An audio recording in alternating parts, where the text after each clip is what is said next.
Button నొక్కి నొక్కి జగన్మోహన్ రెడ్డి అలసిపోయారని ఇక ఆయనకు సెలవిద్దామని రాష్ట్ర ప్రజలకు టీడీపీ నాయకులు వంగవీటి రాధ పిలుపునిచ్చారు. ఇప్పటికే వైసీపీ రాష్ట్ర ప్రజల్ని కులాలు మతాల వారీగా విడగొడుతున్నారని ఆరోపించారు. కాపులందరూ కలిసి కట్టుగా ఉన్నామని నిరూపించవలసిన సమయం ఆసన్నమైందని తెలిపారు. ఈ ఎన్నికల్లో మీరిచ్చే తీర్పు భావితరాలకు ఉజ్వల భవిష్యత్తుగా నిలుస్తుందని అన్నారు. గుంటూరు పశ్చిమ నియోజకవర్గం నుంచి కూటమి అభ్యర్థి గల్లా మాధవిని గెలిపించాలని కోరారు. ఈ మేరకు శ్రీనివాసరావుపేటలోని డిఎస్ కళ్యాణ మండపంలో జరిగిన కాపుల ఆత్మీయ సమావేశంలో వంగవీటి రాధ పాల్గొన్నారు. ఈ సందర్భంగా ఆయన మాట్లాడుతూ ఇప్పటికే కూటమి అభ్యర్థుల విజయం పక్కా అని అన్నారు. చంద్రబాబు నాయుడుతోనే సుపరిపాలన సాధ్యమని తెలిపారు. ఈ సందర్భంగా గల్లా మాధవి మాట్లాడారు. విభజించు పాలించు తరహాలో జగన్ పాలన ఉందని ఆరోపించారు. కుటుంబ సభ్యుల మద్దతే వైసీపీకి లేదని ఎద్దేవా చేశారు. రేపు నా గెలుపు నిజాయితీ వైపు ఉంటుందని స్పష్టం చేశారు. నా కుటుంబం రోజు రోజుకు పెరిగిపోతుందని పేర్కొన్నారు.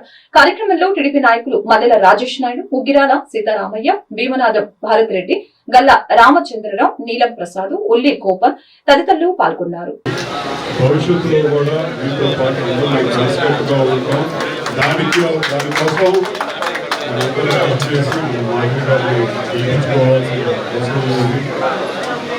తెలుగుదేశం పార్టీ అభ్యర్థులతో పెట్టింది కదా బీజేపీ పార్టీ జనసైనికులు అందరూ ప్రతి ఒక్కరు కృషి చేస్తేనే ఈ ప్రాంతాన్ని మనం కాపాడుకోగలుగుతాం. స్థానికురాలు మనతో పాటు ఎల్లప్పుడూ ఉండబోయే నాయకురాలు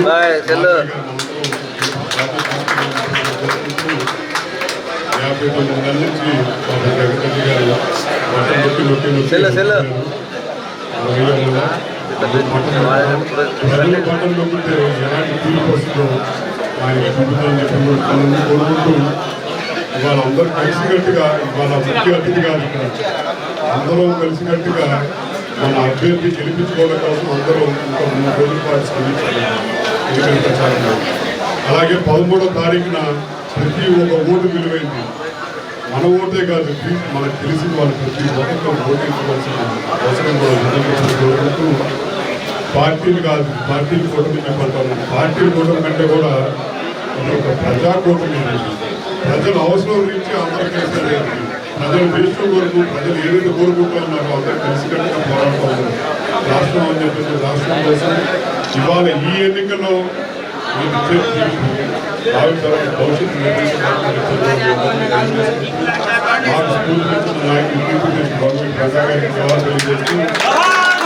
పడగొడతా ప్రభుత్వాన్ని నడుపుతా మన జగన్మోహన్ రెడ్డి గారు వెళ్తా ఉన్నారు. అదే క్రమంలో కులాలుగా మతాలుగా కూడా విభజించి ఏదో వెర్రి ప్రయత్నాలు చేస్తా ఉన్నారు. అయితే ఈ రోజు మన రాధా అన్నగారు, ఉగ్గిరాల సీతారామయ్య అన్నగారు, రాజేష్ అన్నగారు, భరత్ రెడ్డి అన్నగారు ఇంతమంది వచ్చి ఒక చెల్లికి వెనకాల అన్నలుంటే ఎలా ఉంటుందో నిరూపించి చూపిస్తూ ఉన్నారు. రాజేష్ అన్నగారు, సీతారామయ్య అన్నగారు చెప్పారు, ఈ రోజు కుటుంబ సభ్యులే వారికి సహకరించని పరిస్థితి ఉంది. సొంత కుటుంబంలో ఉన్న 2 ఓట్లు తెప్పించుకునే అర్హత లేని పరిస్థితిలో వాళ్ళు ఉన్నారు. ఈ రోజు నాకు ప్రాంతం కాదు, మతం కాదు, కులం కాదు, ఒక కుటుంబ సభ్యుల్లాగా ఎంతమంది కుటుంబం ఏర్పడింది. ఎంతో ఆనందపడిపోయాను. నేను చాలా రుణపడించానన్న మీ అందరికీ నేను.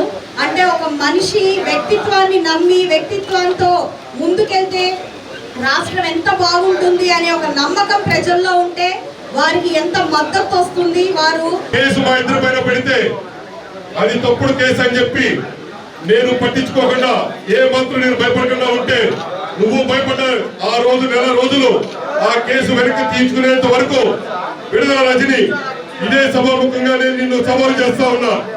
కేసు పెట్టే ముందు ఈ రోజు వాళ్ళు పిటిషన్ తీసుకొని నేను అదే స్టేషన్కి వస్తా, నువ్వు వస్తావా?